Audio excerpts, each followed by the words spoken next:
Under the glare of helicopter floodlights, the 23 victims were pulled one by one from the wreckage, placed on stretchers, and carried 100 yards through dense woods and across a creek to waiting ambulances. They were rushed to Southwest Mississippi Medical Center in Macomb. No one could have imagined that this would be the end of one of the greatest bands in American history. Just hours earlier, Lynyrd Skynyrd had been preparing to take the stage in front of thousands of fans, but instead, it all ended in a devastating crash. After all the loss, what lingers most is not just the tragedy, but one man, Ronnie Van Zant, and a line he repeated for years: "I'll never live to be 30." It wasn't an empty statement. He said it over and over again, sometimes as if he already knew how his story would end. So what made Ronnie Van Zant so certain of his own death? And why, even if he seemed to foresee it, couldn't he change it? To understand how it all ended this way, we have to go back to the beginning, where his fate first began to take shape. Ronnie Van Zant, the Southern boy and his prophecies. Ronnie Van Zant was born on January 15, 1948, and grew up on the west side of Jacksonville, a tough environment that forged his strong personality and natural leadership. Alongside Gary Rossington and Alan Collins, he built Lynyrd Skynyrd from a cramped wooden shack known as the Hell House into a defining force of Southern rock.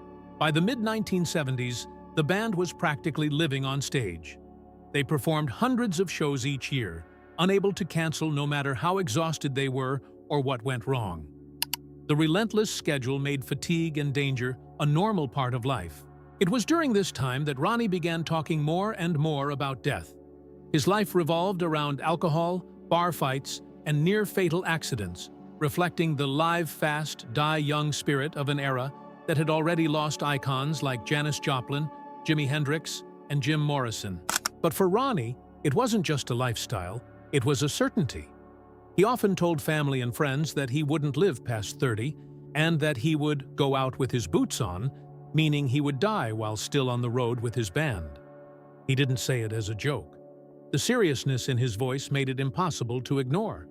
So when his wife, Judy, received the phone call about the crash, she didn't need details. She already knew. What once sounded like passing words had grown into a sense of inevitability surrounding the band. And this time, it wasn't just talk. It was about to become reality. The external signs confirming the prophecy. By 1977, as Lynyrd Skynyrd reached the height of their fame, their relentless tour schedule forced them to rely on a private aircraft. They chose a Convair 240, registration N55VM, an aging plane built in 1948, with over 29,000 flight hours. Worse, its recent history had already raised serious concerns. Just months earlier, Aerosmith had considered using the same aircraft. During an inspection flight, their flight operations manager, Zunk Booker, witnessed something shocking. The two pilots, Walter McCreary and William Gray, were passing a bottle of Jack Daniels inside the cockpit. He immediately rejected the plane, declaring it unsafe. Despite that clear warning, Lynyrd Skynyrd's management decided to charter it anyway. The schedule was too tight, and canceling shows was almost impossible. Then the warning signs became harder to ignore. On October 18, 1977, just 2 days before the crash, while flying from Lakeland to Greenville, passengers saw flames shooting from the right engine, a malfunction known as torching. Panic spread quickly. Backup singer Cassie Gaines broke down in tears and begged not to fly again. But Ronnie Van Zant remained calm. He simply said, "If it's your time to go, it's your time to go." And the group boarded the plane again. Looking back, another detail made everything even more unsettling. Just 3 days earlier, on October 17, 1977, Lynyrd Skynyrd had released their album Street Survivors. The original cover showed the band standing in the middle of a burning street, surrounded by towering flames with Steve Gaines at the center, seemingly engulfed by fire. After the crash, the image was recalled. At the time, each of these signs could have been dismissed as coincidence. An aging aircraft, an unprofessional crew, a failing engine. But when placed together, they began to tell a different story. And this time, there was no stopping what was coming. The prophecy becomes reality, the fateful flight. At 5:02 in the evening on October 20th, 1977, the Convair 240 took off from the airport in Greenville, South Carolina, with its destination set for Baton Rouge, Louisiana, where Lynyrd Skynyrd was scheduled to perform at Louisiana State University. The atmosphere on board was initially relaxed, as everyone was in a good mood after a successful show the night before. In the back of the plane, a few members of the band and crew gathered around a table to play poker. Ronnie Van Zant, feeling tired, chose not to join the game and instead lay down on the floor to get some rest before the next performance. This peace, however, did not last long. Drummer Artemis Pyle, who held a pilot's license, began to feel that something was not right with the flight. He left his seat and went to the cockpit several times to speak with the pilots, Walter McCreary and William Gray, where he found them looking confused and increasingly frantic. They were anxiously looking over maps and discussing a serious issue related to the plane's fuel. The problem escalated into a full-blown emergency in a matter of minutes. At 6:42 p.m., Pilot McCreary made a desperate call to the Houston Air Route Traffic Control Center. His voice filled with tension as he said, "We need to get to an airport, the closest airport you've got." But it was already too late. The right engine of the Convair had shut down due to a lack of fuel. The cause of the disaster was later identified as a series of critical pilot errors. The right engine had been running in an auto-rich mode for the entire flight, which caused it to consume fuel much more quickly than the left engine. When the pilots attempted to transfer fuel from the left tank to the right, they made a grave mistake that likely resulted in them accidentally dumping their remaining fuel supply. Shortly after the right engine failed, the left engine also went silent. The fateful flight had now entered its final 10 minutes.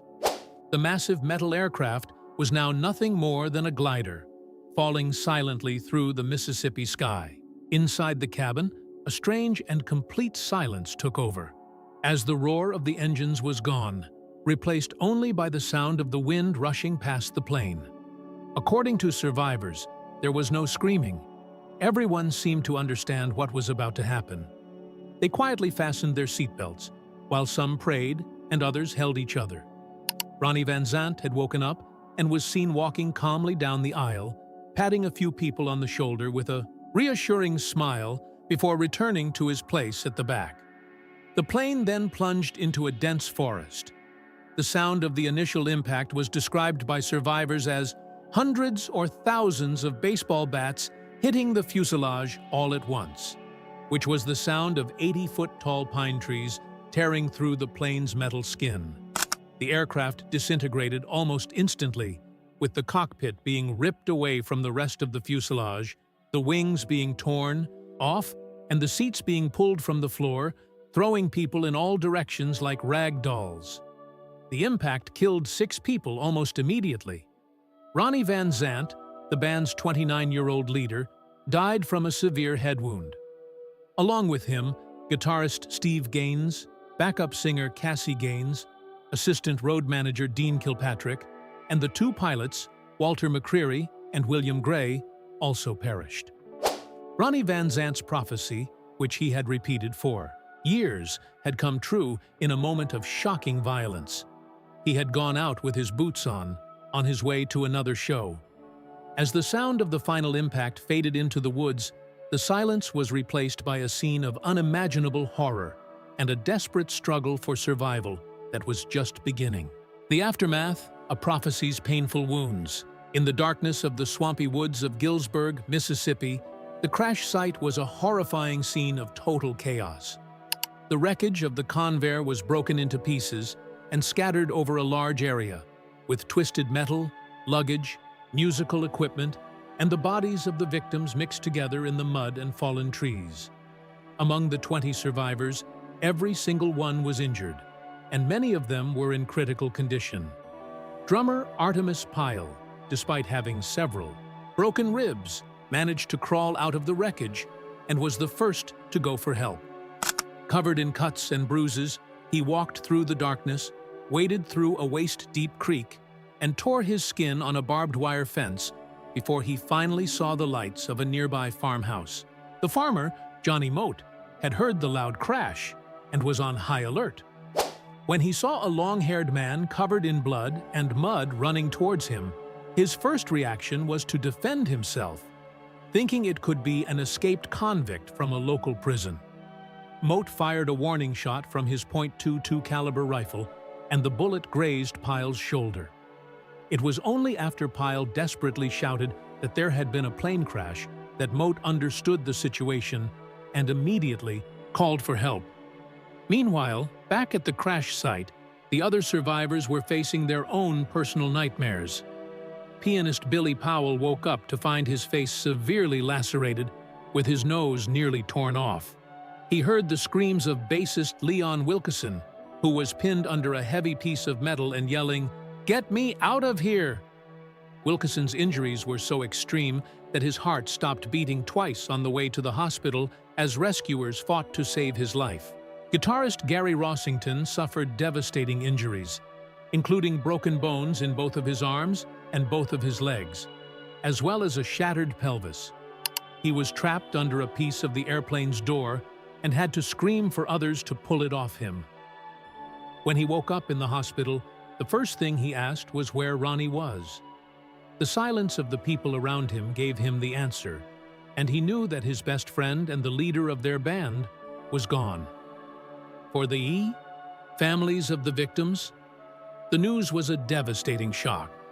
But for Judy Van Zant, it carried a different weight.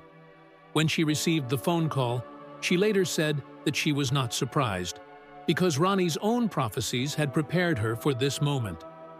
"I knew he was gone," she stated, confirming that her husband's haunting words had become an undeniable truth. The aftermath of the crash left permanent wounds on the survivors. Gary Rossington struggled with chronic pain and heart problems for the rest of his life until he passed away in 2023. The crash not only took the lives of key members, but also left deep physical and emotional scars on everyone who survived. Ronnie Van Zant's prophecy had not only claimed his own life, it had also forever changed the lives of all the people he left behind.